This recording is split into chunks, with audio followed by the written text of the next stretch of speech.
안녕하세요 여러분, 러셀입니다.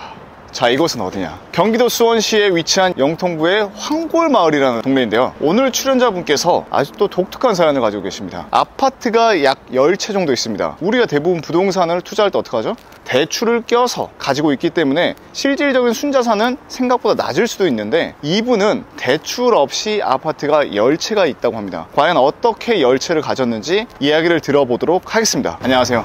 네, 안녕하세요. 간단히 자기소개 한번 부탁드리겠습니다. 네, 저는 수원 영통 센트럴 파크뷰에 거주하고 있고 8살 아이를 키우고 있는 주부입니다. 그럼 혹시 남편분께서 직장 생활을 하고 계시는 건가요? 그러면 실례지만 어떤 일을 하고 계세요? 남편은 중견기업의 연구원으로 근무하고 있습니다. 그러면 외벌이신 거네요? 외벌이로도 이게 가능한가요? 가능합니다. 제가 지금부터 보여드리도록 하겠습니다. 자랑하러 나오신 건가요? 아니에요. 그건 아니에요. 정말 그건 아니에요. 결혼했을 때 얼마 있는 상태로 결혼했었어요? 돈이 없었어요. 왜냐하면 제가 임용고시를 저는 준비를 하다가 결혼을 한 케이스라, 남편이 이제 모아둔 돈 한 5천만 원 정도, 그 다음에 회사에서 대출을 2천만 원을 내주더라고요. 그래서 그 2천만 원 플러스 시어머니께 빌렸습니다. 얼마를 빌렸어요? 저희 그때 전세가 한 1억 3천 정도였던 것 같아요. 그때가 11년도였거든요. 6천만 원을 시어머니께 빌려서 매달 100만 원씩 갚았습니다. 아니, 그냥 전세자금 대출을 받는 게 더 낫지 않았을까요? 그렇기는 한데 빌려주시겠다고 하셔가지고 그렇게 시작을 했습니다. 처음에 전세를 구할 때 집 주인이 집이 세 채라고 하시는 거예요. 네. 거기에 이제 저가 너무 현타가 오는 거예요. 저는 시골에서 올라와가지고 20평 전세만 사실 구했었어도 너무 좋았는데, 이제 주인이 회사원인데 집이 세 채를 가지고 있다니까 이제 너무 충격적인 거예요. 마인드를 달리 가졌죠. 나도 조금 여기에 눈을 떠봐야겠구나. 근데 그때 당시에는 사실 시작을 하려니까 돈이 없죠. 그래서 일단은 돈을 모아야겠다. 그래서 평균적으로 1년에 한 3천만 원 정도는 저금을 했고, 이제 제가 첫 집을 여기 망포동에 구축을 14평을 이제 샀었는데, 그때 집이 1억 7천이었어요. 근데 이제 돈이 없으니까 남편한테 얘기를 했어요. 나는 투자를 해야 되겠으니까, 근데 당장 돈이 없고 대출 내서 하는 건 아닌 것 같다. 그래서 너가 변액보험 가지고 있는 거를 좀 해지를 했으면 좋겠다. 그 다음에 우리 사주 회사 주식 들고 있는 거, 그거 같이 조금 해지해서 시작을 했으면 좋겠다 얘기를 해가지고 한 6천만 원 냈었던 것 같아요. 그 다음에 저희 저축에 모으고 해서 1억이 들어갔어요. 그렇게 해서 첫 투자가 시작이 되었죠. 그 집은 가지고 계세요, 아직도? 아니요, 그거는 팔았어요. 그러면 지금 이 집은 건물에 대출이 없는 건가요? 네, 제가 가지고 있는 모든 집은 대출이 없고 대출이 나오지도 않습니다. 저는 다주택자라 대출이 아예 나오지를 않아요. 만약에 이게 대출이 됐으면 네. 이 집에도 대출을 꼈을 거죠? 아니요, 그랬으면 하지 않았을 것 같아요. 왜요? 저는 약간 안정적으로 투자하는 스타일이라 무리하게 대출을 내서는 하지 않아요. 제가 대출이나 신용대출을 이용하는 경우는 단 한 가지예요. 세입자가 예정된 날짜보다 빨리 빠진다고 해서 그럴 때 잠깐 신용대출을 이용을 해요. 저 같은 경우는 돈이 들어올 이제 계획이 생긴다 하면은 그 돈을 쓰지 않고 어디에 다시 재투자를 해야 될지 생각을 해요. 그러니까 2년 후까지 계획을 하는 것 같아요. 전세가 2년 턴으로 도니까. 네네. 2년 후에 내가 적어도 이만큼은 들어오겠다 하면 제가 2년 동안 이제 보면서 그 금액으로 어디를 투자할 수 있을지 공부를 하는 거죠. 근데 네. 그렇게 하기에는 문제가 뭐냐면 돈이 있어야 되는데 외벌이로서 이게 가능하나요?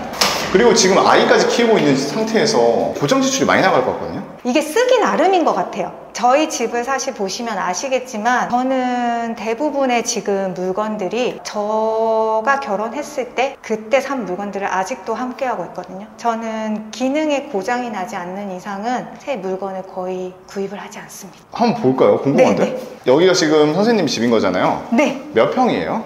여기는 23평입니다. 방이 몇 개예요? 방은 3개고요. 화장실은 하나입니다. 리모델링도 안 했나 봐요. 처음에 저희가 들어올 때 몰딩이랑 문은 너무 오래돼서 이제 문을 바꾸고 도배랑 벽지는 그냥 그대로. 한 번쯤은 리모델링 생각을 할 수도 있는데 리모델링은 아예 생각을 안 해보셨어요?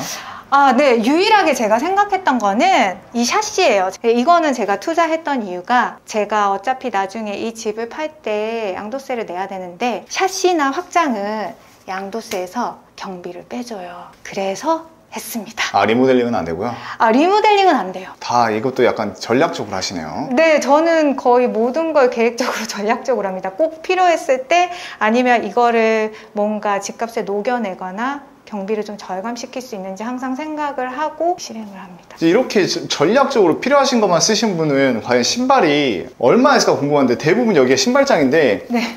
큰 신발장도 아니고 네. 진짜 원룸에 있는 신발장보다 작은 신발장이거든요. 3인 가구가. 지금 선생님의 신발은 어디 있나요? 지금 남편분 신발은 다 많이 보이는데. 네, 제 신발은 여기 등산화도 있고 네. 저거는 남편이 생일 선물로 사준 건데 아직 신지 않았어요. 왜요?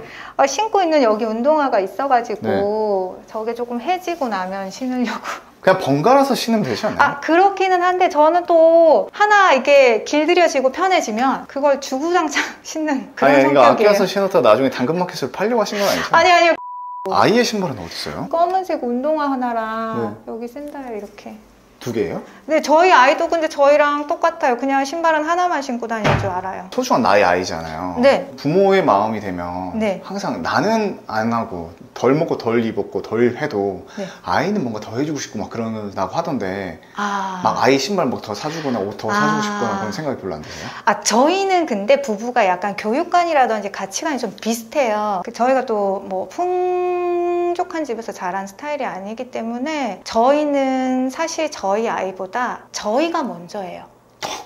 그래서 저희는 음식을 먹을 때에도 엄마 아빠가 너보다 좀 더 먹겠다. 혹시나 아이가 더 먹겠다고 그러면 물론 더 주기는 하지만 장난으로 그냥 그래요. 너는 앞으로 먹을 날이 너무 많잖아. 엄마 아빠는 너보다 먹을 날이 많이 없으니 엄마 아빠한테 양보해주면 어때? 처음에 신혼 뽑을 때는 이렇게 신혼 사진이 많지만 아이가 있으면 가족 사진이 더 많아야 되거든요. 네, 맞아요. 근데 지금 보면 대부분 다 신혼. 네. 두 분의만 그 사진만 있어요. 네. 아이와 함께 찍은 사진이 생각보다 별로 없거든요. 있어요. 여기도 사진이 있어요. 이거는 저희가 뭐. 근데 여기도 지금 보면 아이 사진보다 두 분 연애 때 사진이 더 많아요. 아, 그런가요? 아니, 아이가 서운해하지 않을까요? 아이는 전혀 안 서운해요. 저희는 또 그런 가치관이 맞는 게 뭐냐면 저희가 행복해야 아이도 행복하다고 생각하거든요. 아. 네, 그렇기 때문에 저희가 화목하고 그런 모습을 이제 보여주니까 아이도 그냥 우리 엄마 아빠는 이렇구나 그렇게 생각을 하더라고요. 원래 이렇게 짠테크를 하셨었던 분이신가요? 네, 저는 사실 집이 지방이었기 때문에 올라와서 공부를 한 케이스라 돈을 벌어가면서 공부를 하고 그랬던 케이스예요. 그러다 보니까 아끼지 않으면 안 되더라고요. 그래서 그게 그냥 몸에 자연스럽게 밴 것 같아요. 지방 어디서 올라오셨어요? 저희는 남편도 저도 통영입니다. 선생님의 등기지 않습니까? 네, 그렇죠. 계약서랑 같이 있는. 총 몇 채가 있는 거예요?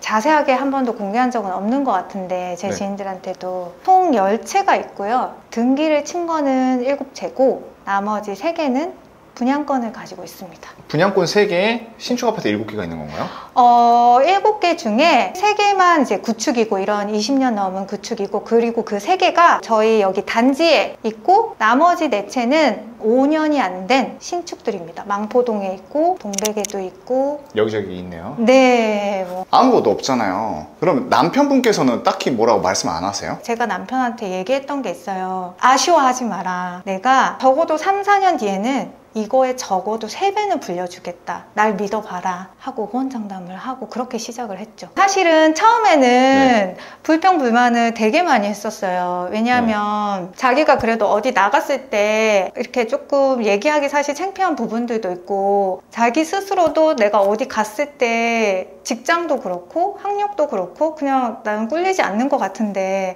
내가 집을 이렇게 사니까 되게 자괴감이 좀 드나 보더라고요. 근데 제가 그랬죠. 보이는 게 다가 아니다. 나는 내실 있게 가고 싶다. 조금 나를 믿고 따라와 주면 분명히 더 좋은 결과물이 기다리고 있을 거다. 이거를 조금 우리가 걸어가는 과정이라고 생각을 하면 될 것 같다. 돈이 있었던 채로 투자를 한 게 아니다 보니까 이 과정을 거치지 않으면 그 내가 생각했던 결과물이 안 나올 것 같다. 그러니까 날 믿고 좀 따라와 주라. 그렇게 해서 여기까지 온 거죠. 언제까지 이렇게 이곳에서 사실 거예요, 선생님은? 아마도 내년 겨울이 마지막이 될 것 같습니다. 왜요? 이쪽으로 따라와 보시면 네. 이제 저희 집에서 사실 보이는데 네. 저기 이제 보이는 신축 아파트를 이 아파트요? 네, 제가 내년 겨울에 네. 입주를 하게 됩니다. 신광교 제일풍경채라고. 작년에 한참 핫했잖아요. 그쵸, 많이 핫했죠. 가고 싶은 마음에 이제 매수를 하게 됐죠. 광교로? 광교라고 말하면 제가 좀 욕먹을 것 같고 네. 저희가 이름이 신광교 제일풍경채예요. 그래서 제가 광교라고 말하면 광교 주민분들이 화내실 수도 있으니까 광교를 들어가는 초입이라고 얘기할게요. 제가 사실 조금 너무 작은 평수 이런 곳에 살다 보니까 저희 아이도 남자아이다 보니까 1층을 저희 아이가 사실 너무 가고 싶어 했어요. 그런데 또 마침 저기가 1, 2층이 이제 테라스 세대거든요. 저기가 지금 거의 1700세대가 조금 넘어요. 근데 그 중에 1, 2층만 테라스로 되어 있거든요. 그래서 사실 몇 세대 안 되는 거죠. 그래서 제가 거기를 물건이 나오길 기다렸다가 물건이 나오자마자 거의 뭐 30분 안에 결정을 하고 매수를 했습니다. 설마 이것도 대출 없이 산 건가요? 그쵸, 이거 저는 대출이 안 나와요. 중도금은요? 중도금은 다행히도 여기는 다주택자라도 나오더라고요. 사실 그게 메리트였던 것 같아요. 나중에 잔금할 때는 어떻게? 잔금할 때는 사실 제가 지금 계획을 세우고 있는 게 제가 지금 이제 가진 집에서 이제 구축 아파트는 3개밖에 안 돼요. 나머지는 거의 뭐 분양권이라든지 아니면 거의 5년 이내 신축들인데 구축 아파트를 한 2개 정도 정리를 하고 가지고 있는 예금이 있어서 그걸 합해서 들어갈 생각입니다. 가능하실 것 같으세요? 네, 가능합니다. 저는 사실 뭔가를 계획을 할 때 여러 가지의 케이스를 다 고려해두고 하는 사람이라서 제가 저기를 매수를 할 때도 저의 자금 계획을 다 세우고 이 정도면 내가 빚 없이 들어갈 수 있겠다 생각을 해서 과감하게 매수를 했습니다. 이게 어쨌든 자기가 확신이 있어야 되고 내가 혹시나 안 되더라도 저도 중간에 실패한 케이스도 있거든요. 근데 그 실패가 좋은 경험이 되는 거예요. 거기서 이제 주저앉으면 영원히 이제 다시 시도를 못 하는 거고 그걸 발판 삼아서 다시 일어나면 좋은 결과물이 만들어지죠. 그래서 저는 그 레이스에 뭐 1등도 있을 거고 꼴등도 있을 거고 여러 등수가 있겠지만 저는 늘 저 혼자 있다고 생각했어요. 왜요? 왜냐하면 사실 1등으로 가는 사람을 보면 되게 부럽고 나는 언제 저기까지 가지? 근데 또 뒤에 뒤처진 사람들을 보면 격려는 해주겠지만 또 밀려나긴 또 싫은 거죠. 그러니까 그냥 저는 제가 혼자 있다고 늘 생각을 했어요. 그냥 혼자만의 싸움, 혼자 레이스를 하면서 계속 앞으로 달려가셨던 거네요. 그렇죠. 그리고 또 제가 이제 남편한테 호언장담한 부분들이 있었기 때문에 내가 안 되면 이 사람은 거의 나한테 재산을 거의 나한테 줬는데 어떡하지? 늘 그런 생각들이 있었던 것 같아요. 지금 이렇게 본인을 믿고 와주신 남편분께 영상 편지 한번 보내시죠. 너무 부끄러운데요.